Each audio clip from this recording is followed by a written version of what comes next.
नमस्कार। मैं राजेश रौतेला आज आपको एक नई जानकारी साझा कर रहा हूँ। वो है इनकम टैक्स से रिलेटिव इनकम टैक्स रिटर्न वर्ष 24-25 असेसमेंट ईयर 2025 और 2026 के आईटीआर के फॉर्म सरकार द्वारा अधिसूचित कर दिए गए हैं। हालांकि अभी रिसेंटली हुए हैं, अभी पोर्टल में अभी अपलोड नहीं हुए। पोर्टल ओपन करने में अभी 25-26 असेसमेंट ईयर कुछ नहीं दिखा रहा है, तो संभावना है कि 1-2 दिन में उसमें भी अपडेट आ जाएगा। तो हम सब जानते हैं इनकम टैक्स रिटर्न आईटीआर के फॉर्म कैटेगरी अलग अलग होती है। जैसे सैलरीड के लिए आईटीआर 1 फॉर्म होता है, जिसमें 50 लाख से कम जिसकी इनकम है सालाना, वो आईटीआर 1 फाइल करेगा सैलरीड पर्सन। और आईटीआर 2 एक से अधिक मकान या फिर कहीं शेयर्स अन्य अदर सोर्सेज से लॉटरी वहाँ से उसकी इनकम हुई है तो आईटीआर 2 फाइल करेगा। और आईटीआर 3 वो व्यक्ति करते हैं जिनका बिजनेस और जो व्यवसायी हैं जिनका टर्नओवर अच्छा है, वो आईटीआर 3 करते हैं। और आईटीआर 4 जैसे स्मॉल व्यापारी हो गए या पेशेवर हो गए, वो आईटीआर 4 फाइल करते हैं। प्रिजम्पशन इनकम जिनकी मानी जाती है वो आईटीआर 4 फाइल करते हैं। इनकम टैक्स रिटर्न के 2 रिजीम है, एक न्यू और एक ओल्ड रिजीम। न्यू रिजीम में हमें 7 लाख और 75,000 का स्टैंडर्ड डिडक्शन, 7-75 तक सैलरीड को उसमें कोई टैक्स नहीं देना है।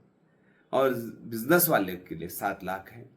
और ओल्ड रिजीम में 5 लाख है, उसकी एग्जाम्पशन लिमिट है 5 लाख। और 5 लाख के बाद आपको एटीसी के डिडक्शन, 1.5 लाख रुपए की छूट और 2 लाख रुपए आपका जो हाउस लोन अगर आपका इंटरेस्ट जा रहा है तो उसकी रिबेट ले सकते हैं ओल्ड रिजीम में। और इसी में जैसे आपको ओल्ड रिजीम 2.5 लाख से ऊपर जो व्यक्ति साल का कमाता है उसको कंपलसरी ही फाइल करना है रिटर्न। देख लीजिए आप कि आप 2.5 लाख से अगर सालाना आपकी इनकम है तो आपका आईटीआर फाइल कर लेना चाहिए। और उसके बाद जैसे न्यू रिजीम आप ऑप्ट कर रहे हैं तो उसमें 3 लाख रुपया है। 3 लाख से ऊपर अगर आपकी इनकम है तो आपने वहाँ पर आईटीआर फाइल कर लेना चाहिए। और उसमें जैसे 60 साल से नीचे जिसकी एज है उसके लिए 2.5 लाख और 3 लाख है। और 60 लाख से ऊपर जिसके एज है उसके लिए 3 लाख रुपया है।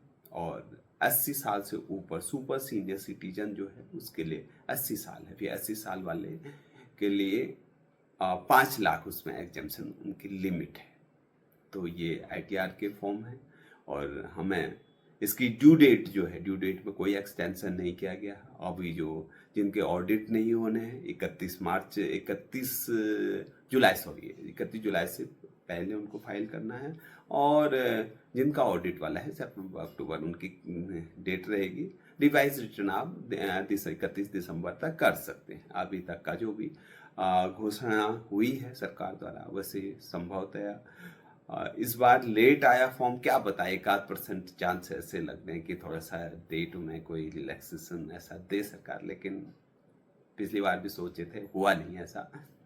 इसलिए आप पहले से आप प्रिपेयर हो जाएं और अपने टाइमली अपने आईटीआर फाइल करें। बाद में रस हो जाता है, उसकी साइड में बहुत ट्रैफिक हो जाता है। तो इसलिए आप जून से मेरे ख्याल से अपडेट अच्छी तरह से हो जाएगा। जून से फाइल करना शुरू कर दें। जून जुलाई 2 महीने मिलते हैं।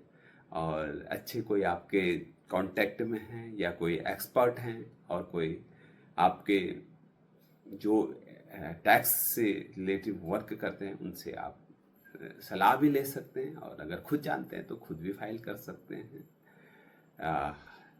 कुछ लोग हम देखते हैं कि गलत रिटर्न भी फाइल कर देते हैं तो उसमें अनावश्यक उनको नोटिसबाजी होती है और उनका फिर रिप्लाई देने में बहुत समय व्यतीत हो जाता है। आप ऐसे लोगों से भी सावधान रहें, क्योंकि हम देखते हैं कि गलत एग्जाम्पशन भी ले लेते हैं लोग। और गलत छूट लेकर उनका रिफंड भी क्लेम कर लेते हैं। बहुत सारे हमारे पास आते हैं ऐसे कि हमें पिछली बार उन्होंने सारा पैसा वापस करा दिया। तो हम उनकी हिस्ट्री देखते हैं, क्योंकि आजकल देखिए एआई जनरेट सारे टूल जो हो गए हैं एआई से जनरेट। अब आप कोई गलती कर लेते हैं, गलती तो आप बाद में सोचें वो पहले पकड़ लेता है, इसलिए ऐसी गलती ना करें। आपको आज नहीं कल के इन फ्यूचर आपको ये दिक्कतें हो सकती हैं, परेशानी हो सकते हैं, इसलिए सूझबूझ के साथ आप अपनी आईटीआर को फाइल करें। और नए साल के इस आईटीआर के लिए अग्रिम सभी को बहुत बहुत शुभकामनाओं के साथ। जानकारी अच्छी लगी लाइक शेयर और सब्सक्राइब करें। Thank you.